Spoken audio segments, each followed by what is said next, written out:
اللہ تعالیٰ سے ہم یہ دعا گو ہیں کہ اللہ ہمیں اس ماہ مبارک کو ایک مرتبہ پھر اپنی زندگی میں دیکھنا نصیب فرمائے، اور ہماری عبادات جو اس ماہ مبارک سے وابستہ ہوں اللہ انہیں شرف قبولیت عطا فرمائے۔ بہت سے ایسے مسائل جن کا جاننا از حد ضروری ہوتا ہے،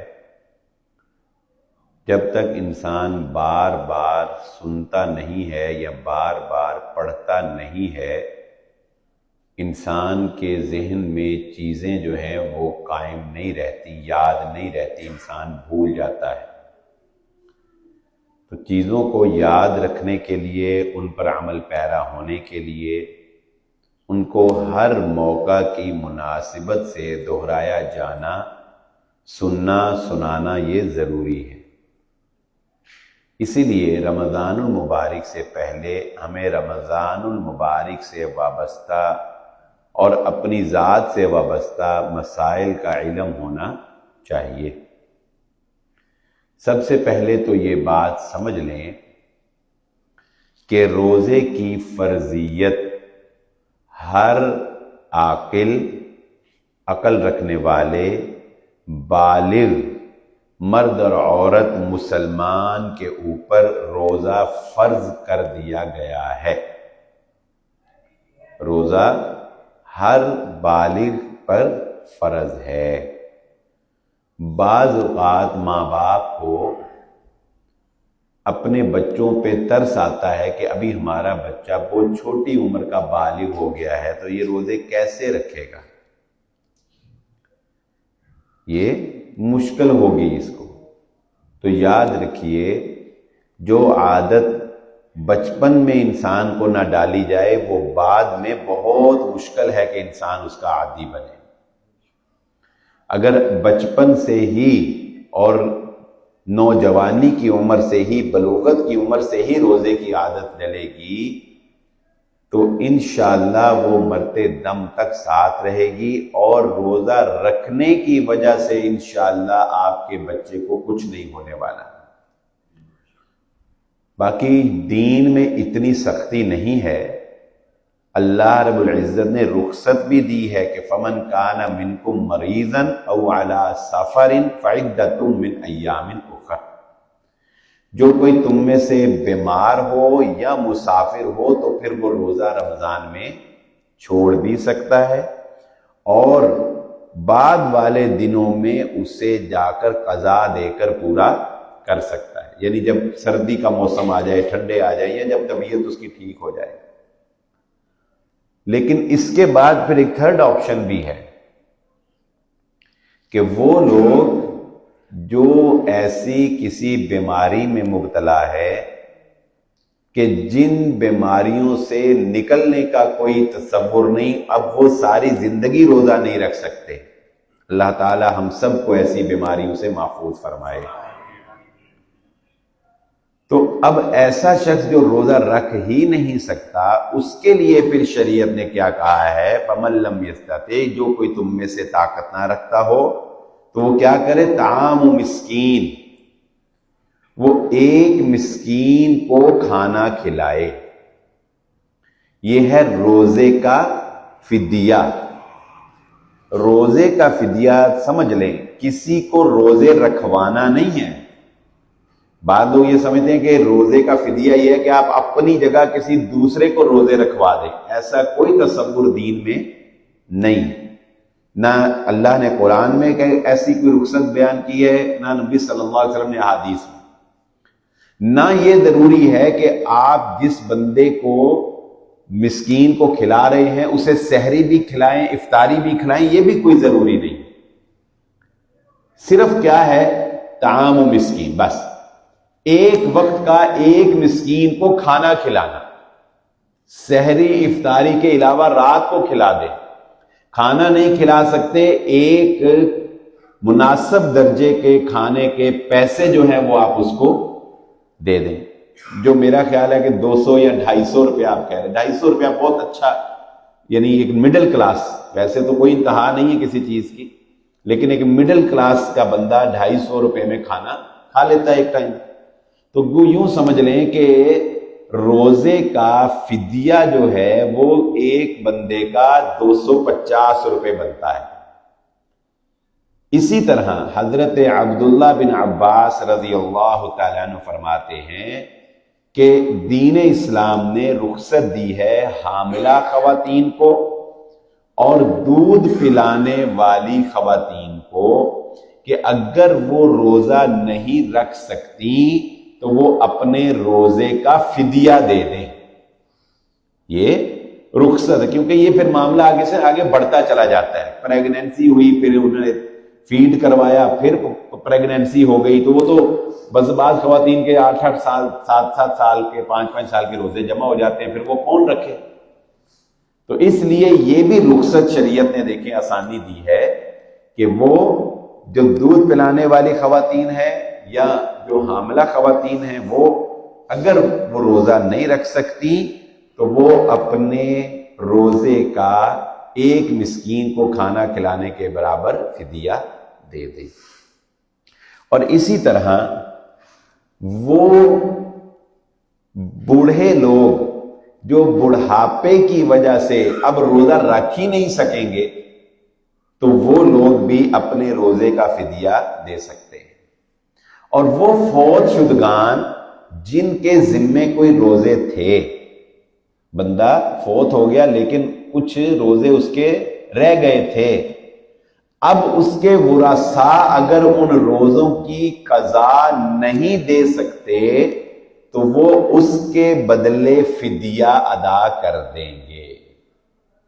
یہ 4 قسم کے لوگ جو ہیں ان کو شریعت نے یہ رخصت دی ہے کہ یہ اپنے روزے کا فدیہ ایک مسکین کو کھانا کھلانے کے برابر دے سکتے ہیں۔ سحری کے اندر اس امت کے لیے رسول اللہ صلی اللہ علیہ وآلہ وسلم نے فرمایا اللہ نے برکت رکھ دی ہے۔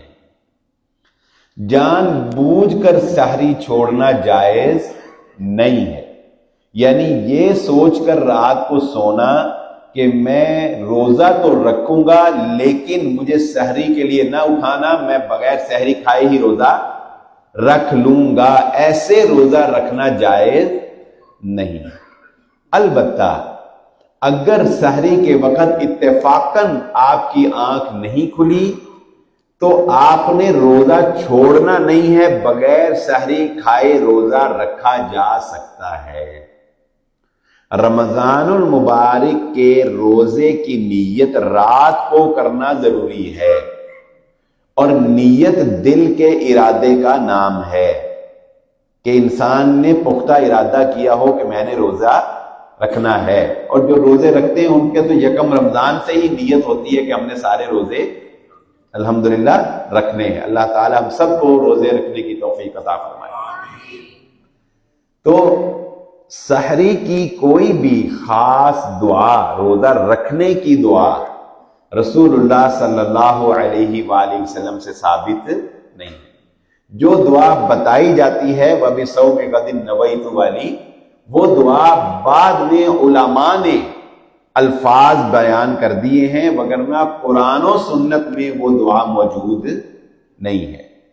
افطاری کی دعا بھی جو نبی صلی اللہ علیہ وآلہ وسلم سے صحیح سند سے ثابت ہے، اس کا طریقہ یہ ہے کہ آپ نے ایک گھونٹ پانی کا پی کر یا جس چیز سے بھی آپ نے روزہ کھولنا ہے، ایک کھجور کھا کر بسم اللہ الرحمن الرحیم پڑھیں، کھجور کھائیں، پھر آپ نے یہ دعا پڑھنی ہے ذہب الظمأ وابتلت العروق وثبت الاجر انشاءاللہ۔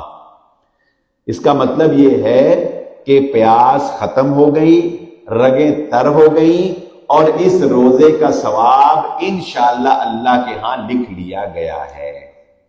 تو یہ دعا ہے جو صحیح سند سے رسول اللہ صلی اللہ علیہ وآلہ وسلم سے ثابت ہے، جس کا اہتمام ہم نے کرنا ہے۔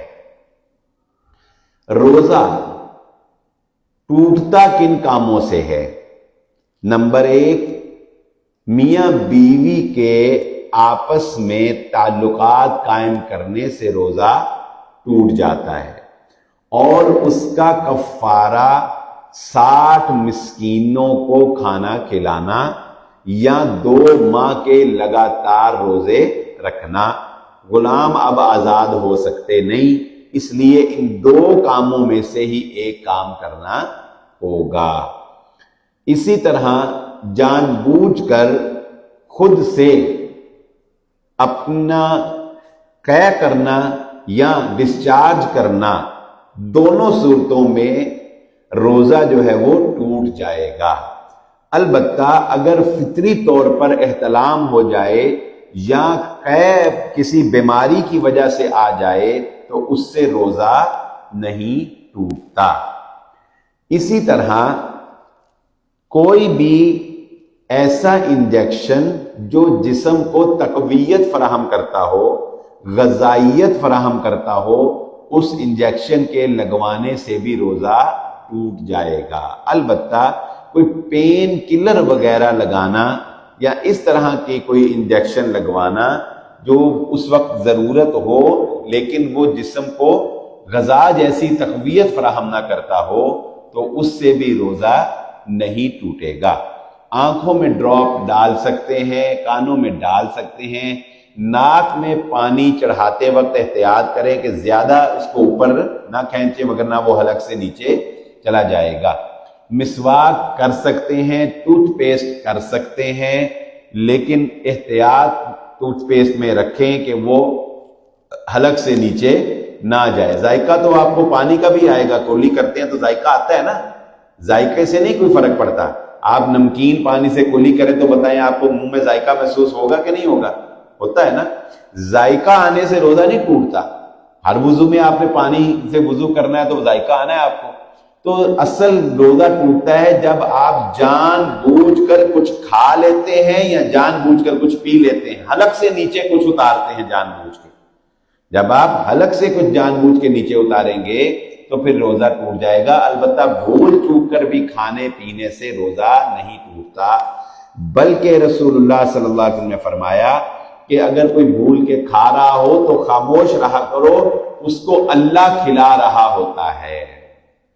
تو اس لیے بھولے سے کوئی غلطی ہو جائے تو وہ ویسے ہی اللہ رب العزت نے امت محمدیہ صلی اللہ علیہ وآلہ وسلم پر معاف کر دی گئی ہے۔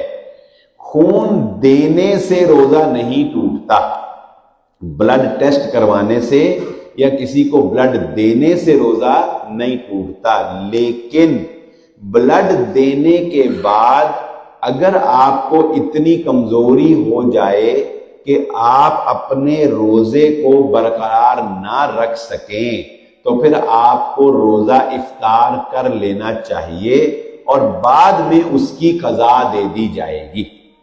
کوشش کریں کہ افطار کے بعد ہی بلڈ دیا جائے، لیکن بسا اوقات ایمرجنسی ایسی آ جاتی ہے کہ جان بچانے کے لیے کوئی اور ڈونر بھی نہیں ہے اور رمضان میں تو زیادہ تر روزے ہوں گے سب کے، تو پھر وہ اس وقت آپ کو جو ہے وہ مریض کی جان بچانے کے لیے خون دینا روزے کی حالت میں یہ جائز ہے، اس میں کوئی مسئلہ نہیں ہے۔ جو حجامہ ہے رسول اللہ صلی اللہ علیہ وآلہ وسلم سے روزے کی حالت میں حجامہ کروانے کی رخصت موجود ہے، اور حجامے میں بھی آپ جانتے ہیں کہ خون ہی جسم سے نکالا جاتا ہے۔ تو یہ وہ چند ایک بنیادی باتیں ہیں کہ جن سے روزہ ہمارا ٹوٹ جاتا ہے۔ ان کاموں سے روزے کو بچاتے ہوئے انسان کو اجتناب کرنا چاہیے۔ روزہ مکمل کرنا یہ ضروری ہے سحری سے لے کر افطار تک۔ افطار کرنے میں جلدی کرنی چاہیے جب وقت ہو جائے، افطار کرنے میں جلدی کرنی چاہیے جب وقت ہو جائے، لیکن وقت سے پہلے افطار کرنے کی کوشش نہیں کرنی چاہیے۔ یہ آذانیں جو ہیں یہ ایک بڑا مسئلہ رہتا ہے کہ سحری یا افطاری ہم آذان کے ساتھ کریں یا کس کے ساتھ کریں۔ تو پہلے تو یہ بات سمجھ لیں کہ سحری یا افطاری کا تعلق آذان سے بالکل نہیں ہے۔ شریعت نے آذان کو پیمانہ مقرر نہیں کیا، کہ جب اذان فجر ہو جائے تو تم سحری کر لو، جب اذان مغرب ہو جائے تو تم سحری کر لو. یہ پیمانہ نہیں ہے. ہمارے پاس اس وقت ہر ایک کے پاس اینڈرائڈ سیٹ موجود ہے، موبائل اپلیکیشنز موجود ہیں. پیمانہ کیا ہے؟ جس وقت فجر کا وقت شروع ہو جاتا ہے. پیمانہ کیا ہے؟ سورج جب فجر کا وقت شروع ہو جائے تو سحری کا وقت ختم ہو جاتا ہے. اب اگر مؤذن صاحب اذان لیٹ کر دیں اور آپ جو ہے وہ کھاتے پیتے رہیں تو پھر تو موج لگی تھی 10 منٹ بعد میں لگے. ٹھیک ہے، ویسے عام طور پہ ہوتا نہیں ایسے، لیکن پھر بھی اگر آپ دیکھیں تو اذانیں 10 منٹ تک ہوتی رہتی. اس لیے اس کا بہتر طریقہ یہ ہے کہ آپ اپنا ٹائم کے ساتھ چلیں. لیکن اگر آپ اذان کے ساتھ بھی چلتے ہیں تو پھر ایک اذان جو آپ کے قریبی مسجد کی ہے اس کو فکس کر لیں کہ بس یہ اذان ہوئی تو جب اذان ہو گئی یا جب سحری کا وقت ہو گیا اس کے بعد صرف اتنی گنجائش ہے کہ آپ کے ہاتھ میں اگر نوالا ہے تو وہ نوالا آپ کھا لیں.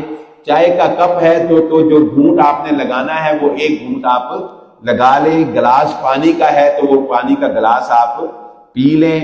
یعنی سمجھ لیں کہ اتنی رخصت ہے کہ جو چیز ہاتھ میں پکڑی ہوئی ہے نا آپ نے اور ادھر سے سحری کا وقت ہو گیا یا اذان ہو گئی تو آپ وہ چیز جو ہے وہ تناول کر سکتے ہیں. اس سے زیادہ نہیں. یہ نہیں کہ جب تک اذانیں ہوتی رہیں تو آپ کھاتے ہی رہیں. نہیں، ایسا نہیں ہے، یہ غلط عمل. اسی طرح افطار کا تعلق جو ہے وہ بھی سورج کے غروب ہونے سے ہے. یعنی مغرب کا وقت جب شروع ہوتا ہے تو افطار کا وقت ہو گیا.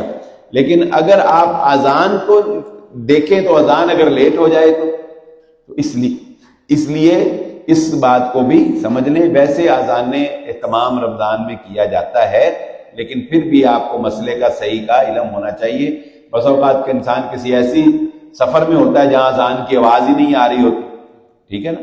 تو اس لیے آج کل یہ جو سہولیات ہیں ہمیں ان سہولیات سے ہمیں فائدہ اٹھانا چاہیے. اور روزہ بہرحال اپنے کچھ تقاضے بھی رکھتا ہے. روزہ ایک ڈھال ہے. لڑائی تو انسان کو عام حالات میں بھی نہیں کرنی چاہیے لیکن روزے میں تو کسی سے بحث و تکرار بھی نہیں کرنی چاہیے. رسول اللہ صلی اللہ علیہ وسلم نے فرمایا اگر کوئی تم سے بحث مباحثہ کرنے کی کوشش کرے تو اس کو کہو کہ بھائی میں تم سے لڑائی نہیں کر سکتا، میرا روزہ ہے. میں تم سے لڑوں گا نہیں کیونکہ میرا روزہ ہے. اور رسول اللہ صلی اللہ علیہ وسلم نے فرمایا کہ روزہ یہ انسان کو دنیا میں گناہوں سے ڈھال بن جاتا ہے اور آخرت میں انسان کے لیے جہنم کی آگ سے ڈھال بن جائے گا. اور یہ روزہ سفارش کر کے قیامت والے دن اپنے رکھنے والوں کو اللہ سے سفارش کر کے جنت میں داخلہ دلوا دے گا. اور ان روزے داروں کے پروٹوکول کے لیے اللہ رب العزت نے جنت میں ایک خاص دروازہ جس کا نام باب الریان رکھ دیا ہے. اس دروازے سے اللہ رب العزت صرف خاص الخاص روزہ رکھنے والوں کو اللہ رب العزت جنت میں داخلہ عطا فرمائے گا. روزے کی فضیلت اتنی ہے کہ رسول اللہ صلی اللہ علیہ وآلہ وسلم نے فرمایا جہاد فی سبیل اللہ کے بعد، جہاد فی سبیل اللہ کے بعد جنت میں لے جانے والے اعمال میں سے جو سب سے بہترین عمل ہے وہ روزہ رکھنا ہے. انسان کے آنکھ کے اندر حیا پیدا کرتا ہے، انسان کی شرمگاہ کی حفاظت کرتا ہے، انسان کی زبان کی حفاظت کرتا ہے.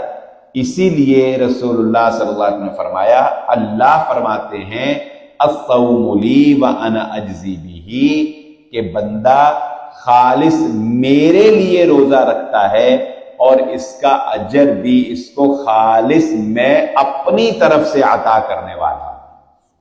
یعنی اللہ رب العزت نے فرشتوں کو نہیں کہا کہ اس کا اجر متعین کر کے لکھ لو، بلکہ کیا فرمایا؟ فرمایا کہ قیامت والے دن جب روزے دار میرے سامنے پیش ہوں گے اور اپنے روزوں کے بارے میں سوال کریں گے تو ان کے روزوں کا اجر جو منتخب کرنے والی ذات ہے وہ کوئی اور نہیں، وہ رب العالمین کی ذات اقدس ہے. رمضان المبارک کے بعد شوال کے روزے آتے ہیں، جو بندہ رمضان کے روزے اور 6 شوال کے روزے رکھ لیتا ہے، اللہ رب العزت اسے پورے سال کے روزے رکھنے کے برابر ثواب عطا فرما دیتے ہیں۔ لیکن یہ بھی رسول اللہ صلی اللہ علیہ وسلم نے فرمایا کہ جو بندہ روزہ رکھتا ہے لیکن اللہ کی نافرمانی سے نہیں بچتا، روزہ رکھتا ہے لیکن جھوٹ نہیں چھوڑتا، روزہ رکھتا ہے لیکن نمازیں نہیں پڑھتا، روزہ رکھتا ہے لیکن فلمیں اور ڈراموں دیکھ کر روزہ گزارتا ہے۔ ہمارے بعض نوجوانوں کا یہ بھی اب وتیرہ ہے نا کہ رات کو وہ فلمیں، ڈرامے اور ٹی وی دیکھ کر ساری رات گزارتے ہیں، یا کرکٹ میچ کھیل کے ساری رات گزار لیتے ہیں، اور صبح روزہ رکھ کے سو چھوڑا، نہ نمازوں کا پتہ، نہ قرآن کا پتہ، نہ عبادت کا پتہ، نہ روزے کا پتہ، اور اس طرح روزہ بھی گزر گیا، رمضان بھی انجوائے ہو گیا اور نیکیاں بھی کر لی۔ اللہ کے نبی صلی اللہ علیہ وسلم نے فرمایا بعض روزے دار ایسے ہیں کہ انہیں روزے سے سوائے بھوک اور پیاسے رہنے کی اور کچھ نہیں ملتا۔ اللہ رب العزت ہمیں ایسے عمل سے محفوظ فرمائے۔ اللہ رب العزت ہمیں روزہ رکھ کر اس کا حق ادا کرنے کی توفیق عطا فرمائے۔ میں یہ نہیں کہتا کہ آپ روزہ رکھ کے رات کو کرکٹ نہ کھیلیں یا آپ کوئی گیم نہ کھیلیں اور بالکل صوفی بن کے اللہ اللہ کرتے رہے، نہیں، عمر کے کچھ تقاضے ہوتے ہیں، لیکن یہ غلط ہے کہ آپ سارا وقت بس کھیلنے میں ہی گزار دیں اور انٹرٹینمنٹ میں گزار دیں اور عبادت کریں ہی نہ، فرض نماز نہ پڑھیں، قرآن نہ پڑھیں۔ ہاں، کھیل کو بھی وقت دے، کوئی گھنٹے 2 گھنٹے کھیل بھی لے، کوئی مسئلہ نہیں رات کو، لیکن نمازیں آپ کی پوری ہونی چاہیے، قرآن آپ نے جو ہے وہ پڑھا ہونا چاہیے، اور اسی طرح دیگر جو رمضان المبارک کے اعمال ہیں وہ آپ نے کرنے ہیں، روزے کا اہتمام کرنا ہے، اور ہماری سحریوں اور افطاریوں میں بھی ہمیں کوشش کرنی چاہیے کہ تکلفات کو کم کیا جائے۔ جتنا دسترخوان سادہ ہوتا ہے اتنی ہی اللہ رب العزت کی جانب سے اس میں برکت پیدا کر دی جاتی ہے۔ تو اپنے دسترخوان کو، اپنی سحریوں کو، اپنی افطاریوں کو سادہ کھانے کی طرف لے کر آئیں، سادہ غذا کی طرف لے کر آئیں۔ کم سے کم جو ہے وہ اپنے خواتین کو موقع دیں کہ وہ بھی عبادت کریں، کم سے کم ان کے اوپر بوجھ ڈالیں، ان کے اوپر وزن کم ڈالیں، تاکہ وہ بھی جو ہے رمضان المبارک کی برکات اور رمضان المبارک کے اندر جو ہے وہ عبادت کر سکیں۔ یہ بسا اوقات عام طور پہ ہم یہ سنتے ہیں کہ جی رمضان میں انسان کا ویٹ کم ہو جاتا ہے بھوک برداشت کرنے کی وجہ، لیکن اکثر لوگوں کا وزن رمضان میں اور زیادہ ہو جاتا ہے۔ اس کی وجہ یہ ہے کہ وہ ساری کسر جو ہے وہ افطاری کے اندر، اور ساری کسر جو ہے وہ سحری کے اندر، اور پہلے ہوٹلوں میں صرف افطاریاں ہوتی تھی، اب سحریاں بھی شروع ہو گئی۔ کیوں جی؟ پہلے صرف افطاریاں ہی ہوتی تھی، ہم نے افطار پارٹی سنا تھا، اب سحری پارٹی بھی ہوتی ہے۔ میری اپنی 4 سحریاں لوگوں نے رکھی، اور میں نے کہا یار پہلے تو صرف افطاریاں ہی ہوتی تھی، کیونکہ افطار کا ہی ثواب سنا ہے نا کہ نبی صلی اللہ علیہ وسلم نے فرمایا جس نے کسی کو روزہ افطار کروایا، افطار کروانے والے کو بھی اتنا ہی ثواب ہوگا جتنا کہ رکھنے والے کو، اور کوئی کمی نہیں کی جائے گی۔ لیکن اب لوگوں کے پاس شاید افطاریاں بوٹی اتنی ہوتی ہے، کہتے ہیں ہم سحریاں بھی نال شروع کر، اب سحریوں میں بھی آپ کو رش نظر آئے۔ تو بہرحال یہ چیزیں زندگی سے روحانیت کو کم کر دیتی ہیں، للہیت کو کم کر دیتی ہیں، خشوع و خضوع کو کم کر دیتی ہیں، دکھاوے کو بڑھاوا دیتی ہیں، خود نمائی کو بڑھاوا دیتی ہیں، زندگی سے اور دنیا سے محبت بڑھ جاتی ہے انسان کی، اور انسان عبادت کو انجوائے کرنے لگ جاتا ہے۔ عبادت کے اندر حلاوت اور عبادت کے اندر للہیت جو ہے وہ تکلفات سے، بناوٹی پن سے اور ان چیزوں سے جو ہے وہ کم ہو جاتی ہے۔ اللہ رب العزت سے دعا ہے اللہ مجھے اور آپ کو جو کہا اور جو سنا سمجھنے کی اور عمل کرنے کی توفیق عطا فرمائے۔ وآخر الدعوانا الحمدللہ رب العالمین۔